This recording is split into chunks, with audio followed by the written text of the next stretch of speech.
Hello, Python lesson 15. Example program. Step 1, open Python 3. Step 2, type the following code.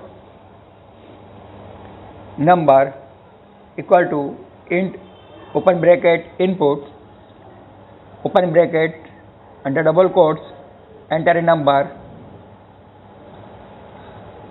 under double quotes close bracket. If number 2 percentage mark 2 equal 0.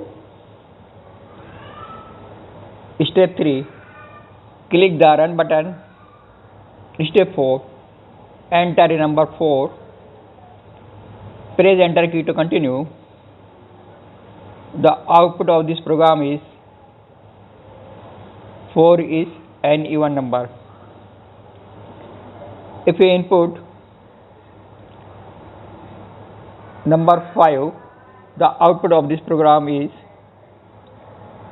5 is an odd number. Okay, thank you.